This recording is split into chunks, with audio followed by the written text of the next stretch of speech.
Certaines circonscriptions administratives du Cameroun, malgré leur érection coloniale en tant que telle, peinent encore à écrire en lettres d'or leur mutation dans le développement. C'est le cas des Eka, devenu chef-lieu du département d'Union Ekele en 1958, dans la région du centre, et qui porte encore les marques d'une époque définitivement révolue et dont plusieurs citoyens souhaitent voir rayée de la mémoire collective. À mon avis, je crois que ça peut marcher dans le cas où on essaie d'écarter ceux-là qu'on connaît, qu'on connaît qui sont en train de déranger depuis un certain nombre d'années. On essaie d'écarter ces personnes afin de pouvoir donner l'opportunité, l'occasion aux nouvelles personnes de pouvoir faire le développement dans notre arrondissement, dans notre département.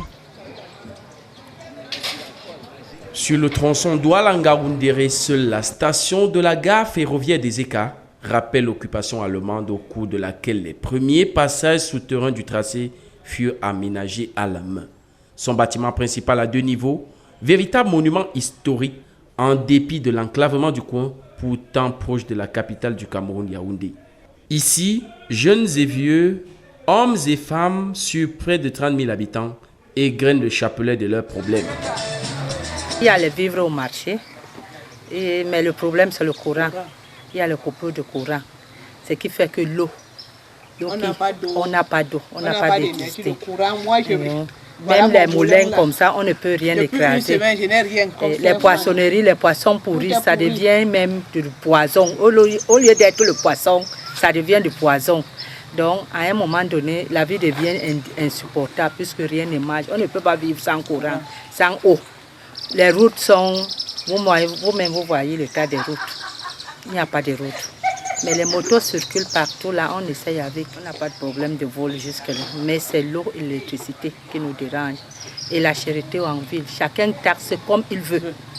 Il n'y a pas de contrôleur de prix, il n'y a pas de base. Le kilo de poisson, c'est un poisson et demi. La boisson est devenue chère. Et la boisson encore, on ne mange. La bière, la 33 à Ezeka, c'est 700 francs. 700. Le jus, 500. Mon frère, c'est trop dur. Avec les petits salaires, c'est très dur. Il faut seulement qu'il y ait même hausse de salaire, que le gouvernement regarde ça. Souvent, il y a pénurie de carburant. Les gens marchent même à pied parce qu'il n'y a qu'une seule station. La station est débordée, Trades. Il ne parvient pas à alimenter convenablement toute la ville. Et ce qui vient de l'Olodor partout. C'est le problème que nous avons là. La chaleur. Il fait très chaud à Ezeka parce que c'est une ville couverte. Partout, il y a les montagnes, c'est la cuvette ici. L'agriculture, notamment la cacaoculture, devient alors ce rempart pour les jeunes d'ici, dont la mobilisation n'est pas toujours acquise. Non, pour mobiliser les gens dans notre territoire, c'est une question d'engagement. D'abord, il fallait que moi-même j'y croie. Et avec le noyau dur de départ qui a cru, et puis finalement, ceux qui nous ont suivis ont cru. Il n'y a pas eu des gens qui traînaient la patte, du moins ils n'étaient pas trop nombreux. Et c'est justement cet engagement qui a permis que l'on puisse avoir ces résultats. Le secret dans la commercialisation du cacao, surtout ce qu'on appelle le prix. Le prix, ce n'est pas autre chose, hein. Il est conditionné par la quantité mobilisée, c'est tout. Quand vous avez un stock vraiment dérisoire, vous aurez affaire à un acheteur dérisoire. Quand vous réussissez à mettre un stock important, à partir de cet instant, celui qui est important va être intéressé et vous aurez éliminé ainsi un certain nombre d'intermédiaires et c'est tout à fait normal que les bénéfices que ces intermédiaires empochaient puissent venir participer au relèvement du prix. Un engouement qui n'a pas laissé indifférent l'équipe du Conseil interprofessionnel du cacao et du café, dont le rôle est d'accompagner les acteurs de ce secteur. Il a commencé par la laitier. Nous sommes quand même contents de savoir que l'Union Ekele a dépassé tout le monde. C'est bon d'avoir des bons élèves dans une classe.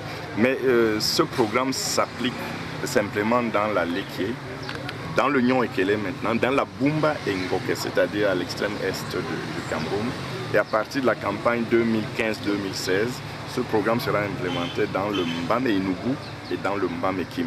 L'idée est que tous les bassins de production du Cameroun puissent fonctionner dans le modèle de ce que nous voyons aujourd'hui de satisfaisant dans l'Union Ekele. En débarquant à Ezeka, le voyageur a une large vue sur le quartier des fonctionnaires, riche de ses résidences à plusieurs toitures, qui renvoie au style architectural affectionné par les anciens maîtres.